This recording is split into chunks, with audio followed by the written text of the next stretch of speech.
Bismillahirrahmanirrahim. Assalamualaikum warahmatullahi wabarakatuh. Alhamdulillahilladzi hadana lihadza wa ma kunna linahtadiya laula an hadana Allah. Asyhadu an la ilaha illallah wa asyhadu anna Muhammadan abduhu wa rasuluh. La nabiyya ba'd. Allahumma salli wa sallim ala sayyidina habibina wa syafi'ina wa maulana Muhammadin sallallahu alaihi wasallam. Amma ba'd. Alhamdulillah, ibu-ibu dan bapak sekalian, kita kembali pada posisi yang pertama dulu ya. Kita malam Jumatan dengan tasawuf. Akhirnya kita kembali lagi pada malam Jumat ini, yang pertama kali ini pada periode baru ini dengan malam Jumat dengan kajian tasawuf. Saya memang meminta ke pengurus supaya mungkin lebih bagus pengajian tasawuf itu di malam Jumat, karena malam ini adalah Sayyidul Ayyam. Di samping itu juga kita awali nanti bergantian surah Yasin dengan selawatan kepada Nabi. Kita ingin membasahi batin kita malam Jumat ini dengan kombinasi antara amalan dengan pendalaman, insya Allah. Marilah kita mengawali pengajian tasawuf kita pada malam Jumat ini dengan memohon semoga Allah Subhanahu wa taala melanggengkan ya pertemuan kita bersama di malam Jumat ini, dan semoga berkah demi berkah kita peroleh, insya Allah semoga membekas di dalam batin kita, di dalam perbuatan kita, dan memberikan pencerahan terhadap seluruh lingkungan keluarga, lingkungan masyarakat kita. Ala hadhihi niyyah wa ala kulli niyatin salih. Al-Fatihah. A'udzu billahi minasy syaithanir rajim. Bismillahirrahmanirrahim. Alhamdulillahi rabbil alamin arrahmanir rahim maliki yaumiddin. Iyyaka na'budu wa iyyaka nasta'in. Ihdinas siratal mustaqim. Siratal ladzina an'amta 'alaihim ghairil maghdubi 'alaihim waladdallin. Topik kita adalah perjalanan spiritual menuju Tuhan. Biasa diistilahkan dengan as-sair was-suluk ilallah. As-sair dari akar kata sara yasiru. Sara artinya berjalan. Ya, as-sair perjalanan. As-suluk juga sebetulnya mirip ya. Salakah artinya jalan, sulukon jalan juga. Nanti kita bedakan pengertiannya Bapak Ibu, karena istilahnya Quran. Berjalan itu ada 7 bahasa Arabnya. Nanti kita akan lihat apa yang dimaksud dengan perjalanan spiritual. Mungkin spiritual journey. Perjalanan ini Bapak Ibu sekalian sangat menyenangkan, sangat membahagiakan. Makanya itu sering diterjemahkan ke dalam bahasa Inggris spiritual journey. Journey itu perjalanan sebetulnya, tapi perjalanan itu rekreasi sebetulnya. Perjalanan atau rekreasi spiritual. Ini yang disebut dengan as-suluk, as-sair ilallah. Apa yang dimaksud dengan perjalanan di sini, Ibu? Bapak? Iya. Saya ingin loncat dulu ke halaman 9 ya Pak. Nah ini dalam Al-Quran disebutkan bahwa latarkabunna tabaqan an tabaq, sesungguhnya kalian itu melalui tingkat demi tingkat dalam kehidupan. Nah, kalau ada orang yang tidak meningkat di dalam kehidupannya, itu orang rugi. Wal asr, ya, menyia-nyiakan waktu. Ayat berikutnya juga, yudabbirul amra minas sama'i ilal ardi thumma ya'ruju ilaihi fi yawmin kana miqdaruhu alfasanah mimma ta'uddun. Dia yang mengatur urusan dari langit ke bumi. Jadi Bapak Ibu, nanti saya akan gambarkan bahwa perjalanan kita itu pertama dari mana. Apakah manusia dari bawah ke atas atau dari atas ke bawah? Dari ayat ini difahami, yudabbirul amra minas sama'i, mengatur urusan dari langit ke bumi. Kita itu penghuni langit pada awalnya Bapak Ibu. Kita diciptakan di surga. Tapi nenek moyang kita Adam itu tergelincir, akhirnya kita pun juga ikut jatuh.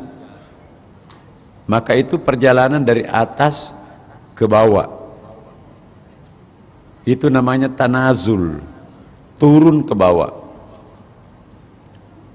Tapi lanjutan ayat itu, summa ya'ruju ilaihi, ya, kemudian urusan itu naik kepadanya, naik lagi kembali. Jadi celakalah orang kalau hanya bisa turun tapi tidak bisa naik kembali. Nah, ini pelajaran penting yang kita akan bahas hari-hari yang akan datang. Tidak perlu belajar bagaimana turun ke bawah, karena kita sudah jatuh ke bawah. Yang paling penting buat kita sekarang ini, bagaimana kembali ke kampung halaman pertama kita di surga di sana.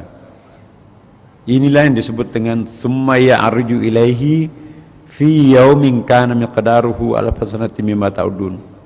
Ini ada angka-angkanya Ibu Bapak. Kemudian naik kepadanya, kepada Allah di atas, dalam satu hari yang kadarnya adalah 1000 tahun menurut perhitunganmu. Siapa yang bisa berjalan secepat ini? Satu hari tapi 1000 tahun. Lari kencang kita ke atas. Pertanyaannya, lebih cepat mana turun atau ke atas? Kalau kita di sini lebih cepat turunnya. Tapi kalau mengikuti petunjuk Allah ini lebih cepat naiknya Bapak Ibu. Karena seperti karet itu, apa itu, main yoyo itu loh, jatuh ke bawah agak lambat, tapi karetnya nyedot ke atas lebih tinggi lagi. Itu perjalanan kayak yoyo kita tuh. Inilah yang disebut latar kabunna tabakan antabak. Kalian akan melalui tingkat demi tingkat dalam kehidupannya. Nah, orang yang tidak tahu jalanan nyasar, nggak tahu bagaimana caranya sampai ke atas. Banyak pengecoh. Karena itu Bapak Ibu, diperlukan adanya pemahaman bagaimana caranya berjalan menuju ke kampung halaman pertama kita. Iya, inilah yang disebut dengan materi kita, perjalanan spiritual menuju Tuhan, perjalanan kembali kepada Allah Subhanahu wa Ta'ala, as-sair was-suluk. Di dalam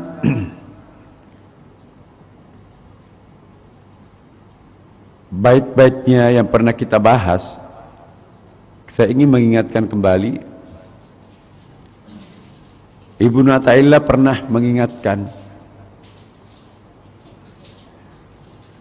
malam yuqbil 'ala Allahi bimulatafatil bimulatafatil ihsani quyida ilaihi bisalasilil imtihan. Siapa yang tidak mendekat kepada Allah dengan halusnya kebaikan yang dia berikan, jadi Allah itu mengundang kita dengan lembut. Kalau undangan kelembutannya Allah kita tidak manfaatkan, maka ia akan diseret supaya mendekat dengan rantai cobaan. Selalu ajakan Allah yang pertama itu baik-baik kepada kita. Dikasih orang tua yang bisa membiayai hidupnya di masa awal, anak-anak itu tidak langsung berkeringat bekerja dapat uang. Ada masa transisi di mana orang tuanya masih kuat cari uang, membiayai sekolah. Setelah selesai kuliahnya, anak itu beransur-ansur, orang tuanya sudah nggak bisa lagi cari nafkah, dia sudah kuat. Nah, ini perumpamaan buat kita bahwa Allah Subhanahu wa ta'ala itu pada mulanya lembut terhadap kita. Ajakan lembutnya Allah ini perlu kita sikapi dengan baik.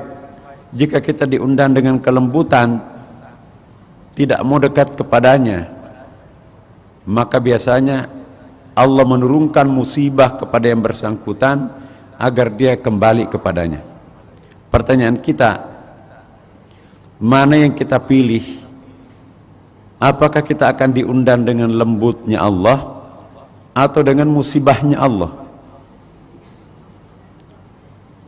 Nah, kita semua tahu kita lebih ingin dijemput dengan kelembutannya, bukan diseret dengan musibahnya.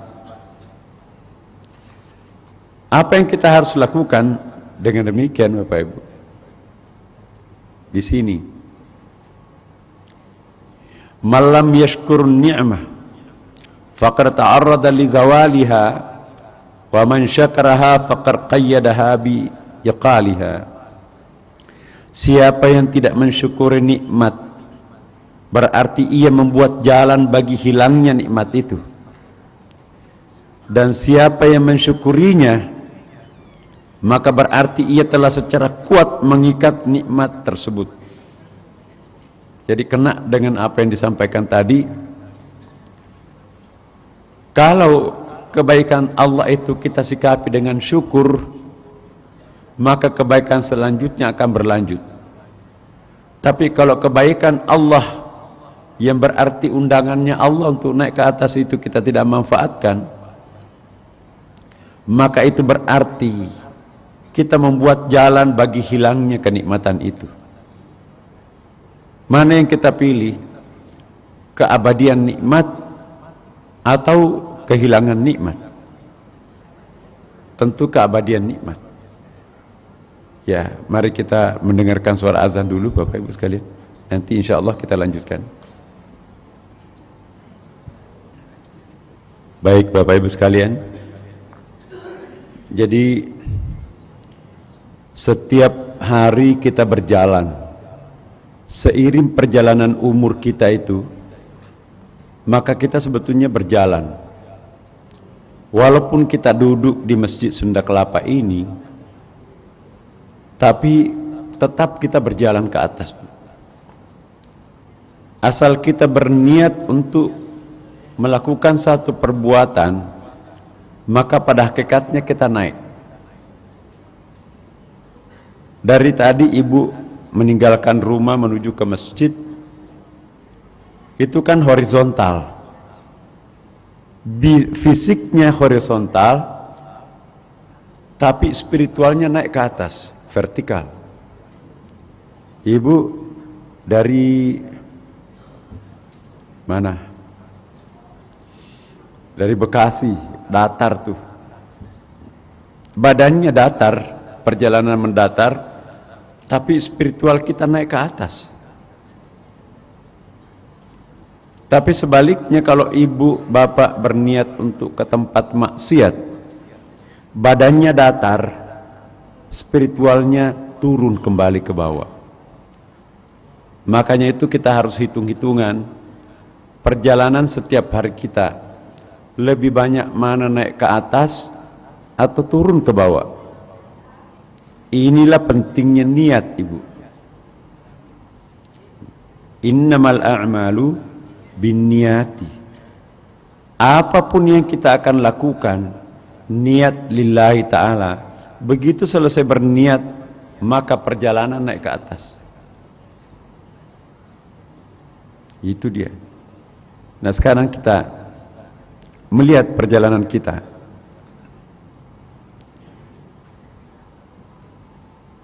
Apa perjalanan spiritual itu? Perjalanan spiritual ialah perjalanan manusia yang semula berasal dari dirinya. Nah, ini kembali ke tasawuf dulu, Bu, Bapak. Semula ini tidak ada apa-apa, Bapak Ibu. Hanya ada Dia, sang Dia, Allah Subhanahu wa ta'ala. Dalam hadis disebutkan, kuntu kanzan makhfiyan. Aku tadinya itu adalah semacam gudang yang tersembunyi.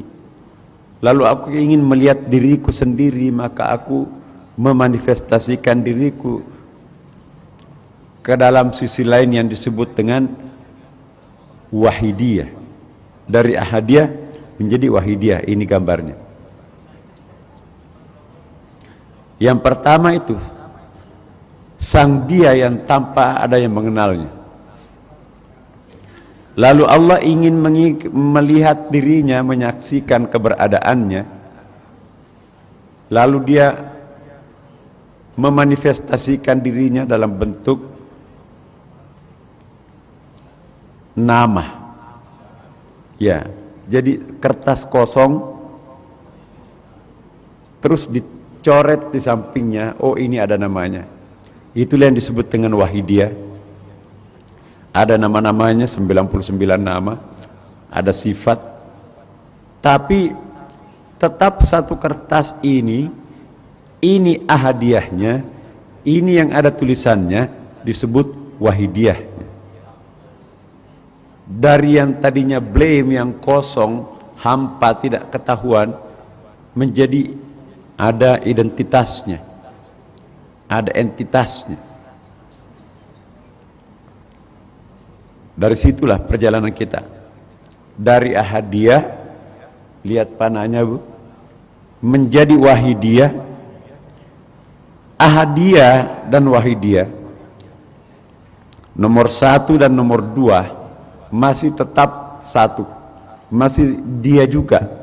Ibaratnya kertas ini tetap satu kertas, dilihat dari sebelahnya kosong, itu ahadiyahnya, rahasianya, dirinya. Lalu di sini ada tulisannya, maka itu yang disebut dengan wahidiyah. Tapi tetap Dia. Nomor 3, 4, dan 5 itulah makhluk. Tapi dari mana nomor 3 itu? Dari manifestasi nomor 2 itu. Nomor 2 itu kan sifat-sifat Allah di situ. Ar-Rahman, ada Ar-Rahim, Asmaul Husna, At-Tawwab, As-Sabur yang terakhir. Itu sifat. Dan sekaligus itu nama-nama Allah. Karena Allah sudah memperkenalkan namanya, memperkenalkan sifatnya. Kalau hanya ada sebuah nama, ada identitas sifat, tapi tidak ada perwujudannya, itu fakta atau wacana? Saya tanya Bapak Ibu. Ada namanya, ada sifatnya, tapi faktanya nggak ada. Ya, apakah di situ sempurna atau tidak? Apakah itu wacana? Tuhan itu maha sempurna, sifat-sifatnya, nama-namanya, ada namanya, ada sifatnya, tapi aktualisasinya, faktanya, kegiatannya Nggak ada. Apakah itu sempurna atau enggak? Tidak sempurna. Padahal Allah maha sempurna kan? Allah maha pemberi, al-wahhab. Kalau tidak ada objek yang mau diberi, akhirnya kan tidak jadi kita memberi. Ibu mau membayar listrik, tapi tutup. Mau bayar apa di situ? Nggak ada kan? Tapi kalau terbuka loketnya, bayar listrik itu. Tunai kan? Allah maha pemberi. Apakah sempurna Allah sebagai Tuhan yang maha pemberi? Namanya sang pemberi, maha pemberi, tapi nggak ada objek yang mau diberi. Kembali kan itu kan objek yang akan diberikan itu. Kenapa kembali? Nggak ada yang bisa diberi. Apakah sang pemberi bisa disebut pemberi kalau nggak ada yang diberikan? Nggak mungkin kan? Sementara Allah itu maha sempurna. Makanya itu kelengkapan nama dan sifat itu menuntut manifestasi. Itulah yang ketiga yang disebut dengan alam jabarut. Belum materi di situ, masih roh. Tapi kalau itu hanya roh, nggak ada materi, nggak ada materinya, maka itu juga susah. Muncullah alam malakut yang sudah identitas lebih jelas, malaikat-malaikatnya. Tapi kalau hanya malaikat, masih abstrak semua. Lahirlah alam syahada. Jadi alam syahada, alam nyata, manusia, tumbuh-tumbuhan, binatang, alam raya, itu disebut alam syahada. Untuk apa alam syahada ini diciptakan Tuhan? Sebagai lokus penjelmaan kesempurnaan dirinya. Allah maha pemberi. Ada orang lemah memohon pertolongan kepada Allah, lalu Allah memberinya.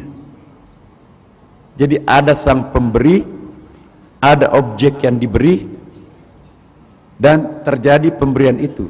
Maka sempurna enggak Tuhan di situ? Sempurna kan? Kenapa? Allah namanya Al-Wahhab, pemberi. Ada objek makhluk binatang perlu air minum, maka Allah memberinya hujan. Tumbuh-tumbuhan perlu bernapas, Allah berinya oksigen. Manusia perlu berpikir, maka Allah memberinya akal. Sempurna enggak Allah di situ? Kalau seandainya tidak ada alam syahada, sempurna enggak Allah? Tidak sempurna. Karena itu penciptaan alam ini adalah kehendaknya Allah sebagai tanda bahwa dirinya maha sempurna. Kita belajar tasawuf nih, Bu. Dari sinilah sebetulnya Tuhan sudah menggambarkan manusia itu, walaupun belum ada bumi pada waktu itu, sudah jelas Tuhan akan menciptakan bumi. Setelah bumi diciptakan, Allah akan menciptakan tumbuh-tumbuhan. Setelah Allah menciptakan tumbuh-tumbuhan, berikut akan diciptakan binatang. Setelah semuanya tercipta, pendatang terakhir ialah manusia. Si pendatang terakhir inilah nanti yang akan memimpin keseluruhan sang pendatang lama, khalifah. Inilah yang membuat iblis cemburu. Kami sejak jutaan tahun mengabdi tidak pernah berdosa. Si pendatang baru yang diangkat jadi khalifah. Logikanya kenapa bukan kami Tuhan? Malaikat juga terseret sedikit di situ. Malaikat mengatakan apa, Bu?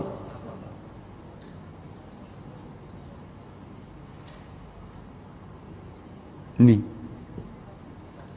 ingatlah ketika Tuhanmu berfirman kepada para malaikat, sesungguhnya aku hendak menjadikan seorang khalifah di muka bumi manusia ya. Mereka berkata, mengapa engkau hendak menjadikan khalifah di muka bumi itu orang yang akan membuat kerusakan dan menumpahkan darah?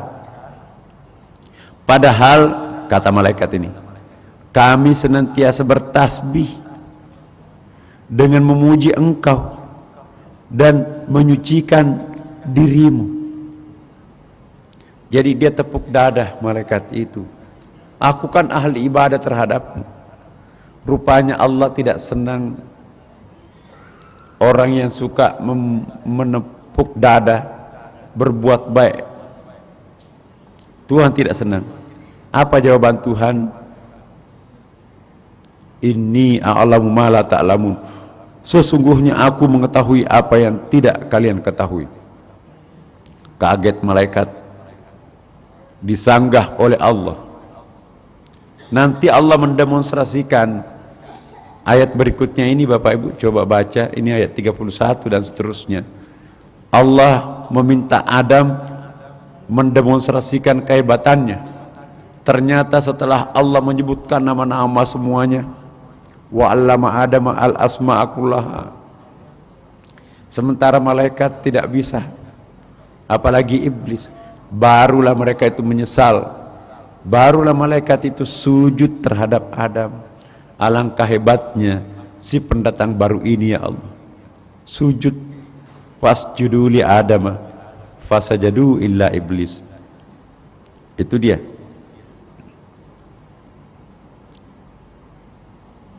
Jadi perjalanan anak manusia itu panjang, Bapak Ibu.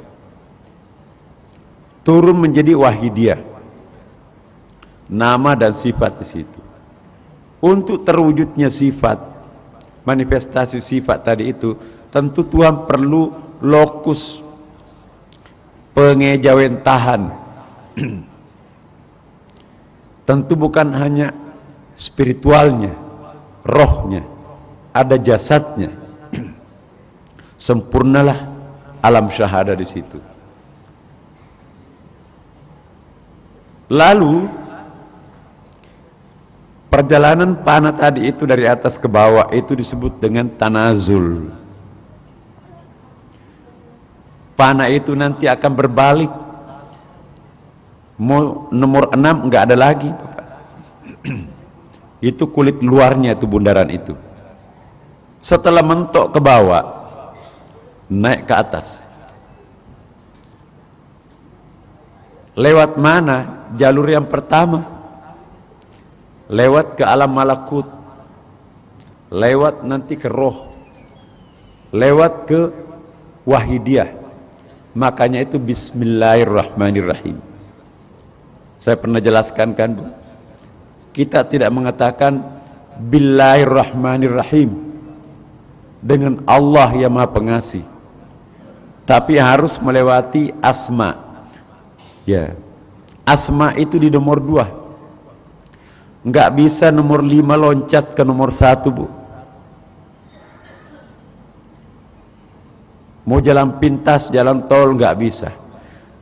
Perjalanan anak manusia turun dari atas ke bawah berurutan 1, 2, 3, 4, 5. Perjalanan naik ke puncak 5, 4, 3, 5, 4, 3, 2, 1.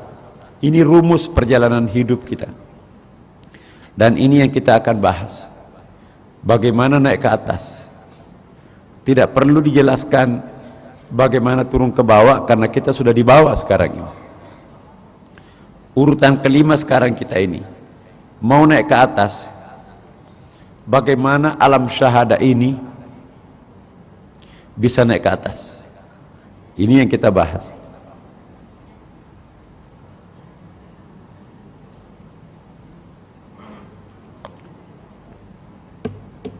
Iya, perjalanan spiritual ialah perjalanan manusia yang semula berasal darinya di atas tadi itu kan, lalu melakukan pengembaraan ke alam tabi'i, alam syahada di bawah nomor 5 itu tadi, baru berusaha untuk naik kembali ke atas.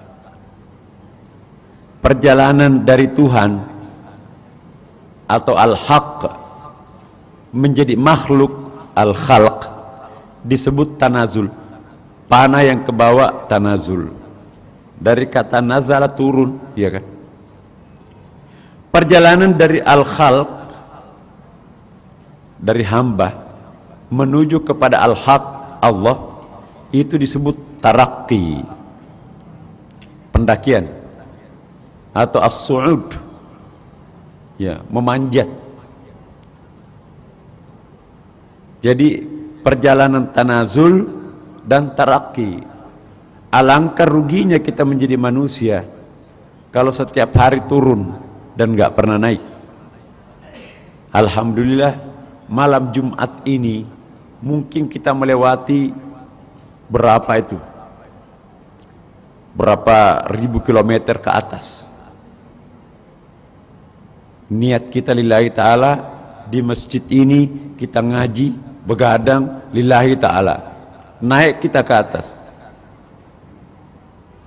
Nah, perjalanan manusia mengikuti proses kehadiran 5 eksistensi tadi, lingkaran tadi itu. Jadi saya ulangi Bapak, dalam pandangan tasawuf, coba lihat gambarnya. Kalau kita mengatakan naik ke atas, sebetulnya bukan naik ke atas tuh Ibu, lari masuk ke dalam. Itu titik hitam itu. Makanya itu nanti pandangan tasawuf ini, Mi'raj itu apa naik ke langit, apa masuk ke dalam lapis-lapis paling dalam. Semakin ke atas itu nanti malah menjauhi titik hitam itu. Karena itu nanti kita akan bahas kembali, man arafa nafsahu faqad arafa rabbahu. Barang siapa yang mampu memahami kedalaman batinnya, maka dia akan bisa memahami Tuhannya. Tuhan ada di atas sana atau di dalam sini, dalam lubang yang sangat dalam. Itu peta perjalanan spiritual ini harus jelas Bapak. Selama ini doa Allahumma, langit di atasnya bulan, di atasnya matahari, nggak ada Bu. Salah alamat kita mencari Tuhan. Nah ini dia pendekatan spiritual di sini.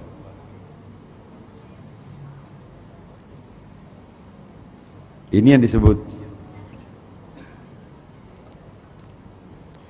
perjalanan manusia mengikuti proses kehadiran 5 eksistensi. Al-Hadrat tadi itu.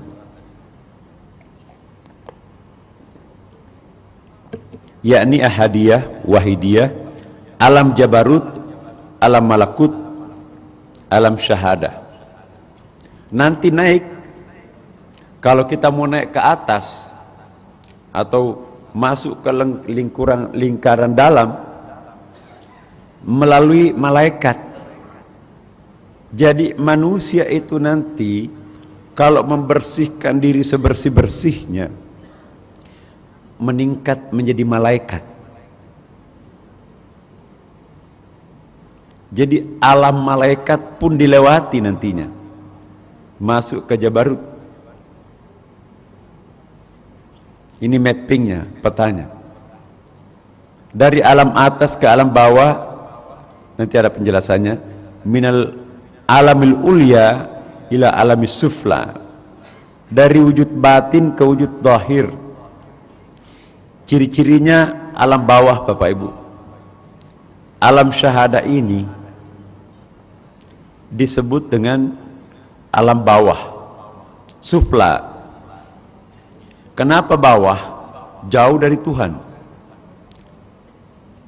Kemudian semakin ke bawah kita, semakin lahiriah kita, semakin naik ke atas, semakin batin kita.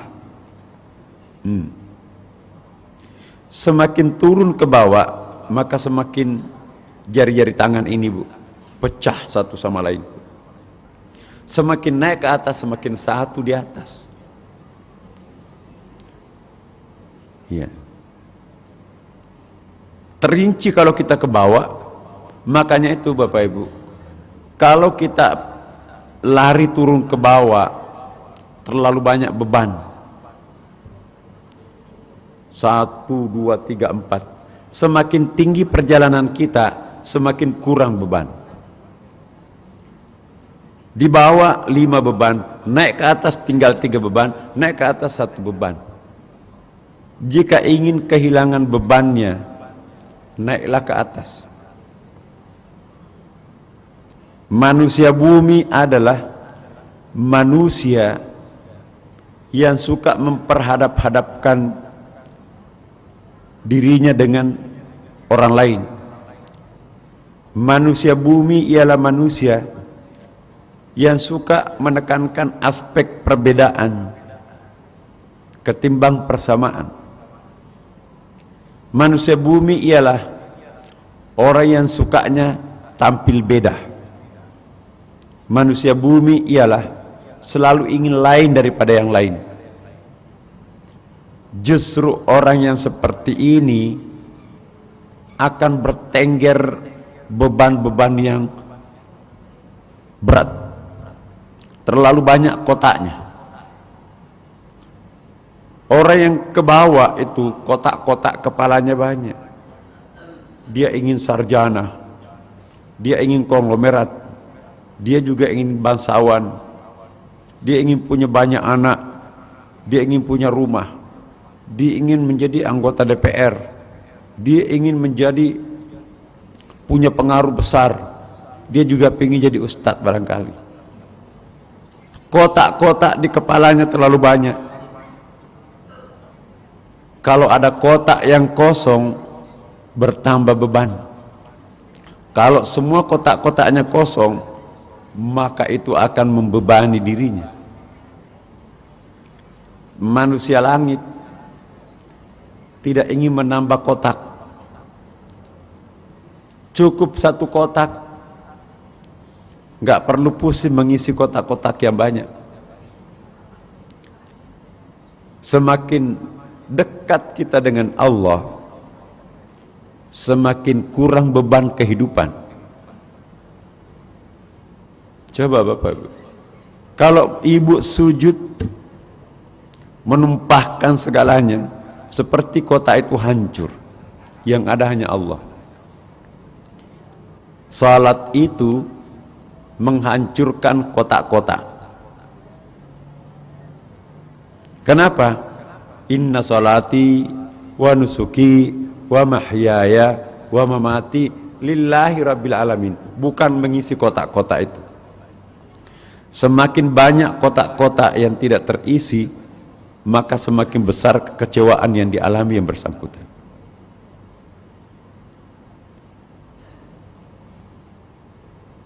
Pikiran berontak di sini. Bagaimana ya? Iya. Ada orang ngumpul uang sampai pensiun, terus mengumpul uang. Depositonya itu selangit lah. Semakin hari semakin tidak bisa makan banyak. Dilarang dokter.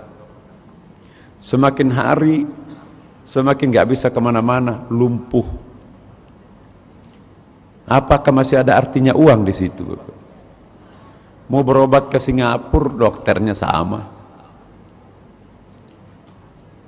Iya. Jadi ini artinya apa? Bahwa orang yang menghabiskan waktunya mengumpulkan materi, uang, seolah-olah akan hidup 5.000 tahun, itulah orang miskin. Orang miskin ialah orang yang terlalu banyak kebutuhannya. Orang kaya ialah orang yang tidak terlalu banyak kebutuhannya. Kenapa tidak banyak lagi kebutuhan? Sudah terpenuhi. Kenapa terlalu banyak kebutuhannya yang lain? Sudah banyak kotak-kotaknya yang kosong. Ini pandangan hidup. Pada akhirnya orang menyesal di akhir hayatnya, Bapak Ibu. Kenapa dulu umurku sehat pada waktu itu tidak aku gunakan ke Sunda Kelapa? Kenapa aku tidak belanjakan sebagian hartaku pada waktu itu? Sudah terkapar di atas pembaringan terakhirnya. Sudah melihat sekonyong-konyong rumah masa depannya. Sebelum menyesal seperti itu, Bapak Ibu, lakukanlah sesuatu. Bagaimana bisa melakukan sesuatu kalau dia tidak punya peta perjalanan? Apa yang kita akan bahas ini, Bu, sangat penting.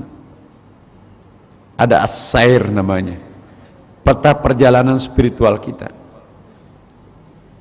Ya. Banyak, Bu, kami persiapkan, ini mungkin bisa 1 tahun. Ya.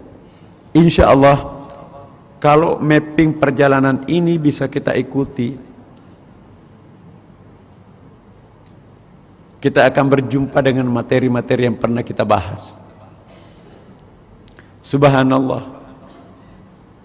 ternyata lebih dekat dengan Allah, itulah puncak kebahagiaan.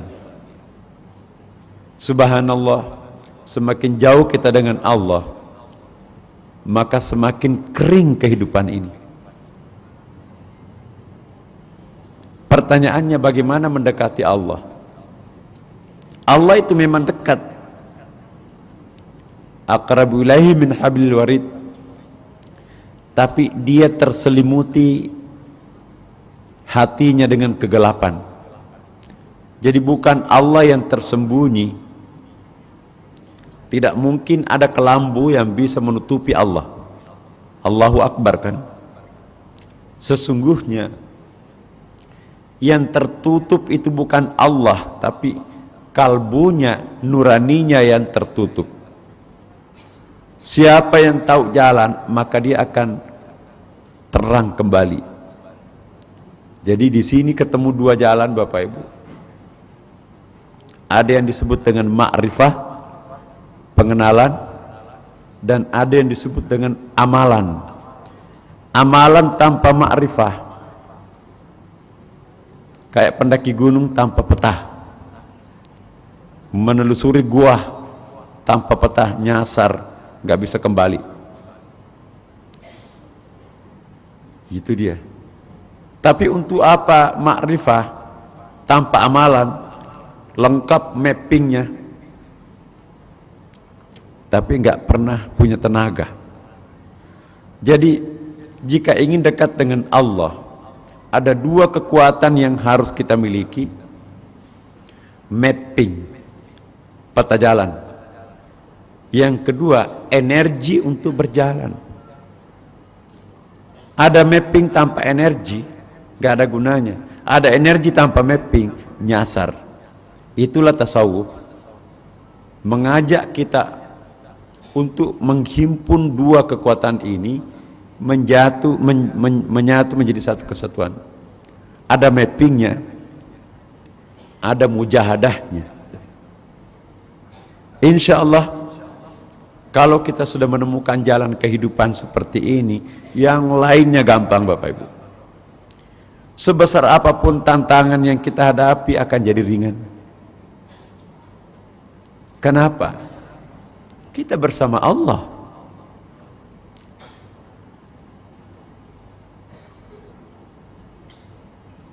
Sulit saya jelaskan.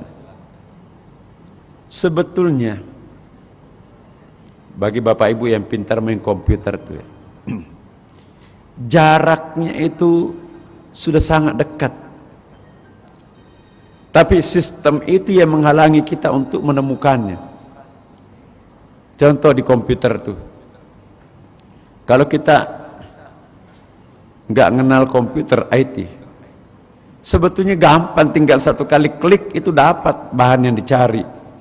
Tapi akhirnya tutup laptopnya, nggak tahu bagaimana caranya mengendalikan, bagaimana menemukan data itu. Tapi orang yang tahu caranya, oh gampang kok, satu kali klik muncul semua yang dicari. Itu. Bagaimana komputer ini, itu sebetulnya ilustrasi bagaimana menemukan Tuhan. Kalau kita bodoh tidak tahu memainkan IT, sebetulnya sangat sederhana. Ditekan 2 tekan saja tombol itu udah ketemu, tapi kita nggak tahu. Sama juga dengan mencari Tuhan. Sebetulnya tinggal menyingkap sedikit, tapi kita nggak tahu jalannya di mana. Ma'rifah inilah yang menerangi jalan kita nanti. Oh iya ya. Jadi Bapak Ibu nanti akan banyak mengucapkan, oh iya ya, oh iya ya. Masya Allah, subhanallah. Itulah ungkapan yang paling nikmat. Insya Allah Bapak Ibu sekalian, kita akan lanjutkan pada pertemuan yang akan datang detail-detail ini. Mohon maaf suara saya ini masih dalam proses perbaikan. Mudah-mudahan minggu depan bisa sehat. Mohon doa Bapak Ibu sekalian. Dan marilah kita tutup Bapak Ibu sekalian. Saya ingin mengingatkan malam Jumat ini adalah malam istimewa Sayyidul Ayyam. Jangan lupa salat tahajud Bapak Ibu. Kalau nggak bisa setiap malam, malam Jumat inilah. Bagi mereka yang belum biasa, mulailah malam Jumat ini. Bangun jam 3, bermesraan dengan Tuhan. Insya Allah kita akan ketemu di situ semua. Demikian mari kita tutup pertemuan kita dengan membaca surah Al-Fatihah. Dan saya sekali lagi menitipkan kepada kita semua, orang tua kita Pak Saiful Hamid belum bisa ditengok tadi ya, masih di ICU. Dan kita mohon semoga Allah memberikan yang terbaik untuknya. Ala hadhihi niyah Al-Fatihah.